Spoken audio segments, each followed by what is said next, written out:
สบายดีท่านผู้ชมทุกท่านยินดีต้อนรับเข้าสู่ช่องกับปีชาแนลมื้อนี้เฮาเดินทางมาที่บ้านกลางพี่น้องบ่ได้ขึ้นเขตเสปูนมื้อนี้ข้ารถไปแปลงแต่เช้าพุ่นน่ะพี่น้องแล้วก็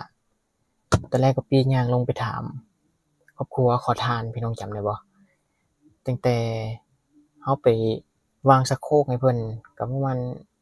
3ทิศ2ทิศ3ทิศก่อนสงกรานต์พี่น้องตอนแรกก็สิไปถามเพิ่นเล็กๆน้อยๆฮ้อนนี่เด้ ก็สิไปถามเพิ่นบัดเพิ่นนอนอยู่หั่นลอยลุกบ่ได้มีเงินอย่างหนึ่งก็คือลูกเราบ่มีไผเบิ่งเราจักคนเลยแหละพี่น้องก็บ่แม่นยังน้อย13ปี14ปีแล้วพากันแล่นนำบ้านอึ้งงั่งบ่ได้สนใจแม่จักหน่อยเลยผัวนี่แฮ่งบ่ให้เว้าพี่น้องแต่ว่าผู้ที่ว่ามาโจมเรามาเบิ่งเรานั้นเป็นคนที่ว่าเราน่ะเคยเว้าให้อยู่ในคลิปเราเคยเว้าพี่น้องมองประมาณปีกายนี้เว้าให้กับเจ้านั่นๆนี่ๆเขาว่าโอ้คำว่ายังอาศัยยังพึ่งพากับเจ้าก็อันใดบ่เป็นตาเว้าก็บ่เว้าแหล้วพี่น้องแต่สุดท้ายก็บ่ม้มกับเจ้าคือเก่าเขาก็มาโจมมาหยังเมื่อกี้นี่นะว่าสิพาเพิ่นไปซักยาพี่น้องว่าเป็นแนวใดก็น่าจะได้ไปนั่นแหละเพราะว่าจักมื้อแล้วบ่เพิ่นเป็นก็พี่ก็ไปถามว่าเป็นมาจักมื้อแล้วนอนเปียกๆสบายดีเด้อเด้อบ่สบายดีปานใดแล้วเนาะจักมื้อแล้วเป็นนี่นะ 2 มื้อคันไปห้องหมอนี่ได้บ่ไปซักยานี่บ่ได้ดานคำพุ่นล่ะไปได้เป็นหยังมันคือบ่ได้เขาไปสั่งให้มันแดดเขายันยาชักช็อกก็จะยามซอกมันบ่โดยเป็นลูกอ้วนนี่เขาบ่ซักแล้วดานเจ้าไปซักเทื่อก็มีตอนเช้ากับกลางคืนบ่โดยยากแต่บัดนี้3มื้อบ่เป็นนี่2 มื้อก็เป็นแหงดิช่อง2มื้อโดยคันปกติหั่นจะบ่ได้ซักมันก็ดีอยู่บ่บ่ดีเป็นจังซี่เลยเป็นแบบนี้เลยมันบ่ซักแต่เป็นนี่ซักตลอดมันเป็นบ่ได้มันชาเบิดแล้วอะมันมึนหมดมือตีนมึนหมดครึ่งโตเลยมันบ่หมดเลยหมดกระโตเลยบ่มีเหือบ่มีแฮงลูกเจ้าก็มาเบิ่งเจ้าอยู่บ่เอ่ยถามให้น่าจะกินน้ำก็พอให้ผู้น้อยหันตักให้ผู้น้อยตักให้คือเป็นแบบนั้นว่าลูกเจ้าค่อยเมื่อยเลยบอกให้บ่ถ้าบอกเรื่องแบบนี้นะเรื่องแบบนี้แม่ตัวเองแท้ๆโอ้บ่ทราบบอกสิให้ยั ว่าง เท่าเก่าจะบอกตักน้ำมาให้ก็บ่ตักตักน้ำผู้น้อยหันตักน้ำให้ก็ผู้หญิง2 คนนั่นแหละโจมก็มันก็โจมคือดึง มันก็ ขึ้นมาผู้ใหญ่แล้วบ่แม่นน้อยๆล่ะ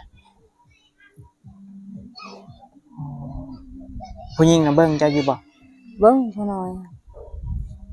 ผู้น้อยผู้กลางได้ซะนี่ผู้นี้นี่ผู้กลางนี่บ่ได้เบิ่งบ่ผู้นั้นบ่ได้นี่ผู้นี้เบิ่งอันเดียวกันกับอ้ายเลยบ่ผู้นั้นผู้นั้นอันเดียวกันอายผู้นี้เบิ่งแกช่องก็มันแกให้คือมาคูณคักแท้ลูกเจ้านี่ผู้น้อยนี่มันเบิ่งมาผู้น้อยนี่เบิ่งเห็นมันว่าพาแล่นแล้วไปว่ะแบบนั้นเสิสำเลียงเสียเข้าสุกซื่อๆแหละผัวเจ้าก็มาเบิ่งอยู่บ่บ่เห็นละปานะลองบ่pernah nanti kalah ให้เพิ่นไปหยิบเงินกับเจ้าก่อนได้ก็เขาว่าจะได้มื้อโลด200,000เงินน่ะมื้ออื่นมันบ่เขาจะได้นำแม่นบ่โดยให้เพิ่นไปหยิบเงินไปให้ก่อนเงินเดือนก็เอามาโดยจะน่ะไปซักบ่ได้ไปซักเด้อจะน่ะไปซักโลดสิไปมื้อใดนี่จะน่ะค่ำพุ่นละค่ำนี้ยออกไปเด้อจ้างบ่รถไถนะจ้างรถไถก็จ้าง 2,000 บ่ได้แพงยาหันแพงอ๋อตกลงว่าผู้ใดในเบิ่งเจ้านี่นี่ผู้น้อยนี่ข้างหลังนี่มันบ่ๆเด้อผู้นึงอะไรซะผู้นึงก็คือกันกับผู้ชายนั่นแหละ เบิ่งได้ผู้เดียวนี่ผู้เดียวนี่ อัน แห น่ะ ละ pram pisalai dah โคตรแม่งเลย pram pisalai ผัวเจ้าก็สนใจอยู่บ่ มันก็โอ้ยผัวคือนั่นแหละ แล้วเบิ่งเจ้ามีแต่น้องกับลูกเจ้าผู้น้อยนี่ผู้น้อยเบิ่งแล้วก็คนอื่นคนในบ้านแม่นบ่คนในบ้าน คนในบ้านก็คืออันนั้นแหละพี่น้อง ผู้โตจะว่าให้ บอ ลาก ให้ ตอน ตั นั้ ง น นาวเป็นว่าเขาเป็นอิวมาบอกให้เจ้าอามนี่ มันยังน้อย บอกเขาเป็นแล้วบอกให้กล้าเชื่อก็มันกล้าคนนี้ ฉันมีลูกผู้เดียวเนาะ คนนี้เห็นเบิ้งว่า เด้อเด้อ เออ บัดนี้มื้ออื่นเนาะสิไปหรือว่ามื้อนี้ เบิ้งเพื่อละ มื้ออื่นเนาะ เออ มันสิไปมื้อนี้แต่แรกว่าสิพาไปมันก็ยากหมอไปก็คือเก่าหมอเพิ่นบ่สั่งให้จะเคยไปมันบ่ตอนสวยนี่ บ่เคยไปชักไปแล้วเข้าไปชักหาย อันนั้นแหละก็เจอกันว่าเคยไปแล้ว เคยไปแล้วเขาไปชักเรียกไปยัง ไปแล้วเขาบ่ซัก เขาไปชัก ไปยืมเงินเมื่อกี้นี่บ่ใจให้เพิ่นไปยืมเงินกับเจ้ามาก่อนเฮาบ่ยังเงินจะกีบเลยมื้อนี้นั่นน่ะจะเป็นมื้ออื่นที่จะเอามาแทนเพิ่นบ่ได้ขึ้นขี้ดอกติ200,000นี่ เลยบ่ ไม่ขึ้นผัวไปใส่แหละ เขาเฮ็ดงานรับจ้างบ่ได้เมื่อเลย เฮ็ดงาน เลย ใครดอกกันเราไปเฮ็ดงานเถอะอากาศร้อนๆนี่ เขาเฮ็ดงานก็ขับไปหน้าเมือง ตอนเช้าน่ะไปจักโมง ไปแต่เช้าแล้วมีรถไถ ไปแต่เช้า มีรถเขาชี้ แต่เช้าคือว่าแต่เช้าก็แดดคือกัน มันก็ร้อนอยู่นี่ บ่ได้ราดตอนเช้าเลยนะน้อง เช้าสำนี้ โอ้6โมงก็แดดละ อันนี้มันราดชำนี้เขายันช็อก ชอบก็เลยนะ ยันช็อกยา จนค่ำก็ยังร้อนอยู่เลยพี่น้องวันนี้นะ6โมง7โมงยังร้อนอยู่แท้ว่า ยังเขายันช็อกเขา เรา ก็ มาไปแล้ว ก็สิว่าน่ะยามันแห้ง เลย ซักคนเป็นเปียเป็นรอยก็เศร้าอะไรคือแต่เท่านั้น โอ้ แต่ว่าซักนี่เจ้าได้ซักคู่เดือนบ่ ชักตลอดชักตลอด ยากเนาะตอนแรกว่าจะตั้งใจไปจะพาไปออกไปแล้วได้ ไม่เห็นว่าจะออกไปหอมหนึ่งเลย เลย เอาไปแล้วกลับมาอีก เลย ไม่จะไปแล้วก็หาวิธีเบิ่งถ้าเราออกไปฮอดเพิ่นมันก็บ่ยากดอก แต่ว่าอยู่นี่เนี่ยเฮาบ่ฮู้สิเอาเงินอยู่ไสเฮาบ่มีเงินติดตัวจะกีบเลยให้เพิ่นไปยืมมาก่อนมื้ออื่นสิได้มาแทนนั่นแหละพี่น้องยืมนะยืมผู้ใดอะ เพื่อนลังนะ คนรู้จักกันคนรักแพงแบบนี้แหละบาดเฮาเดือดร้อนมาเฮายังได้พึ่งพาอาศัยกับเจ้า เลย คันอันใดบ่เป็นตาเว้ามันอาจจะบ่ต้องเว้าเลยเด้อ เลย คืออันนั้นคือกันตอนนั้นจะไปเว้าให้ครอบครัวนั้นจะจื้อบ่แต่ลูกเราเสียน่ะ เลย จะไปเว้าให้ลามันบ่เป็นอันเว้าเลยเด้อบัดนี้บัดจะเป็นมากับเราแล้วมาโจมเจ้าเมื่อกี้นี่ก็เห็น ลูกเจ้าแท้ๆยังบ่เบิ่งคิดซะว่าเขาผู้อื่นได้เอ้ยคือข่อยคือกันข่อยกับผู้อื่นคือกันมาหาเจ้านี่ก็แต่ลูกเจ้าเองลูกเจ้ายังบ่เบิ่งข่อยก็บ่สร้างสิว่าแล้วสิเฮ็ดอยู่บ่ห้องน้ำอันนี้สิหาตัดไม้ตัดหยังมาเฮ็ดอยู่บ่สะโครกก็วางให้ละ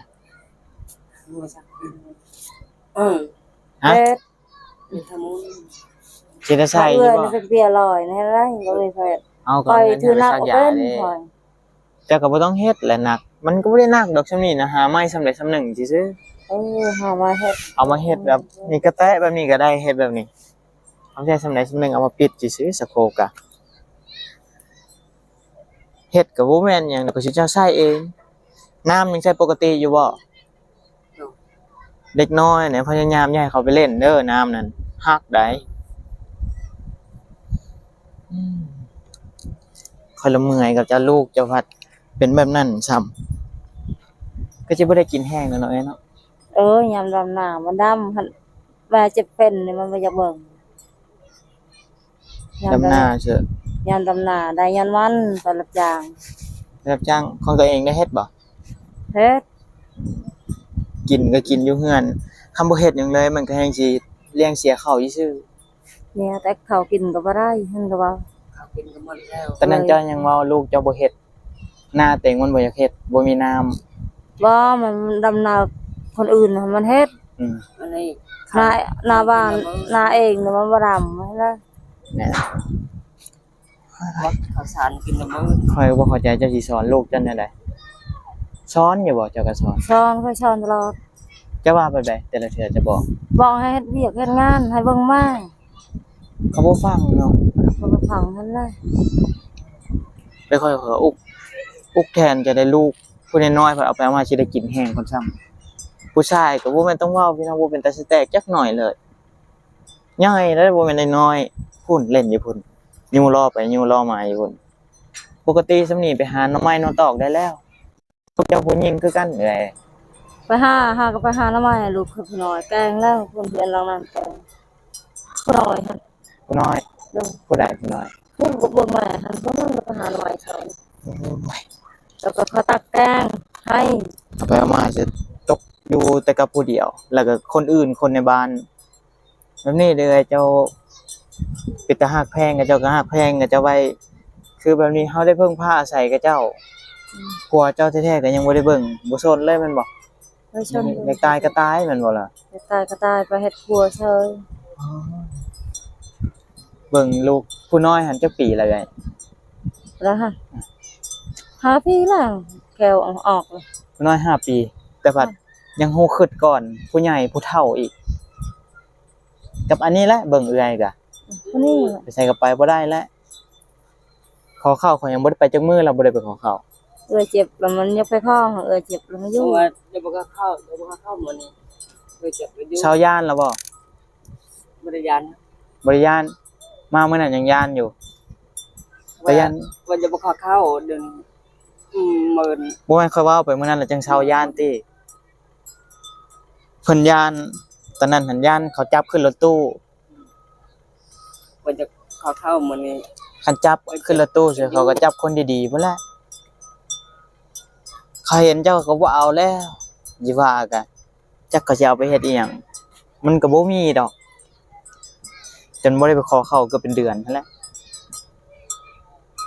ปกติว่าเสาหลักของครอบครัวตอนแรกว่าสิมาจอบเบิ่งเจ้าซื่อๆว่าสิมาเบิ่งสะโคกเป็นแนวใดแหละส่วนผักส่วนหยังก็ยังบ่มีวี่แววอยู่ โอ้น้องบ่ใช่เอื้อยนี่ อันนี้ค่อยบ่เว้านะ ก็ยังทันเชียร์น้องตะกี้เนี่ยซับนี่ทันเชียร์แล้วให้ โอ้ยนี่แล้วแต่สิเจ้าเองเฮ็ดสวนเฮ็ดโรงงานมันยังค่อยเมื่อยอยากเว้าแล้วเมื่อยอยากบอกเลยเฮ็ดให้เบิดแล้วสะโคกก็วางให้เรียบร้อยแล้ว คอยในมื้อนี้เขาจะเฮ็ดแล้วก็เป็นวันนี้คือนักแล้วก็เป็นน้องมันสิเว้า แล้วแต่สิเจ้าสิบริหารกันเองเนาะอยู่หลายคนบ่แม่นแต่นั้นลูกเจ้าก็เอาไปแล้วแหละเอาวันนี้เอ้ยอยู่ดีมีแฮงเด้ออากาศก็ร้อนแฮงอาบน้ำอาบในไปอาบอยู่ไส อาบน้ำเฮือนทำอะไรเป็นเปียลอยนี่ก็อาบอยู่พุ่นคอน้ำเข้า อาบอยู่ห่มพุ่นว่า อาบน้ำเข้าหั่นละ อาบน้ำเขา เป็นเปียแล้วก็เป็นเอวเอง เอาเอ้ยดีไว้ๆเด้อ เอ ไป อ ชักยาก็ดีก็ไปเฮ็ดเวียกเฮ็ดงาน หาหน่อไม้หน่อตอกไปขาย เดี๋ยวมื้อหน้าเขามาจอบใหม่มื้ออื่นก็น่าจะได้เข้ามาเอาเงินมาแทน เพิ่นอยากได้มื้ออื่นนี่มันบ่เงินน่ะ โดยมื้อ เออ เขาก็มีค่าใช้จ่ายคือกัน เอ้าโอเคพี่น้องอันนี้ก็คือว่าเนี่ยเราก็เป็นเปี้ยเป็นรอยตลอดแหละอีกเรื่องหนึ่งก็คือตอนนั้นน่ะเราเคยเว้าให้กับเจ้าเฮือนโตลูกเสียคือกันกับเจ้าตามหาลูกโอ้แดดแห้งเลยพี่น้องโอ้ยแดดแห้งกับเจ้าตามหาลูกพัดเรากับเว้าหันเว้านี่ให้เขา มันก็บ่เป็นตัวเว้าแต่พี่น้องก็ยังเพิ่งพาอาศัยก็จะอยู่เราก็ยังอาศัยกับเจ้าหลายเรื่องหลายอย่าง ที่มาเอาแล้วเป็นเปรียบเป็นรอยกับคนที่ว่าเราเว้าให้แหละพี่น้องบ่แม่นคนไกลนั่นแหละพี่ผู้ชายที่ว่าลูกเราแท้ๆก็ยังบ่เบิ่งผัวยังบ่ได้สนใจจักหน่อยเลยพี่น้องเลยโอเคอันนี้ก็มื้ออื่นเราก็น่าจะไปซักยาแล้วก็น่าจะดีแล้วแหละเฮาก็สิเอาเงินมาแทนเรามื้ออื่นร้อนแฮงพี่น้องมื้อนี้นะตอนแรกเฮาตั้งใจว่าสิพาไปหาหมอแหละหมอเพิ่นบ่ซักให้แล้ววันนั้นเพิ่นสวยยันซอกยามันแฮงพี่น้อง โอเคขอให้ทุกท่านอยู่ดีมีแรงสุขภาพแข็งแรงที่พลาดประการใดก็พี่ก็ต้องขอโทษขออภัยในนาทีนี้ถึงใจกับฟังไลฟ์ฝากแชร์ฝากติดตามให้กับพี่เด้อพี่น้องเดี๋ยวพบกันในคลิปหน้าสำหรับพี่นิวพีซีขอตัวไปก่อนพี่น้องสวัสดี